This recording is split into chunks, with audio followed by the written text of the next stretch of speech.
ইসরায়েলের সাবেক এই প্রেসিডেন্ট আরও জানান, রানীর আমলে ইসরায়েলিদের জন্য বাকিংহাম প্রাসাদ ছিল প্রায় নিষিদ্ধ এলাকা। কোনো ইসরায়েলি কর্মকর্তাকে প্রাসাদে প্রবেশ করতে দেওয়া হতো না, তবে আন্তর্জাতিক কোনো বিশেষ অনুষ্ঠান থাকলে এতে ব্যতিক্রম ঘটত। দীর্ঘ ৭০ বছর ব্রিটিশ সিংহাসনে থাকা রানী দ্বিতীয় এলিজাবেথ বিশ্বের বিভিন্ন দেশ সফর করলেও কখনই ইসরায়েলে যাননি। অন্যদিকে রিভলিন বর্তমান রাজা তৃতীয় চার্লসকে একেবারেই বিপরীত ব্যক্তিত্ব হিসেবে তুলে ধরে তাকে অত্যন্ত বন্ধুত্বপূর্ণ এবং আন্তরিক বলে আখ্যা দেন।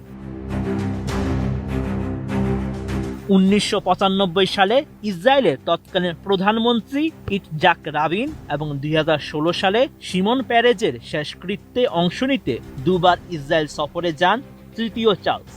২০২০ সালে প্রথমবারের মতো আনুষ্ঠানিক সফরে দেশটিতে যান তিনি। রানী দ্বিতীয় এলিজাবেথের সঙ্গে তুলনা করে রিভলিন জানান, তৃতীয় চার্লস ইসরায়েলিদের সঙ্গে বরাবরই বন্ধুত্বপূর্ণ আচরণ করেছেন। ইসরায়েলি সাবেক প্রেসিডেন্টের এমন বক্তব্যে ইসরায়েলে ব্যাপক আলোচনা তৈরি করেছে।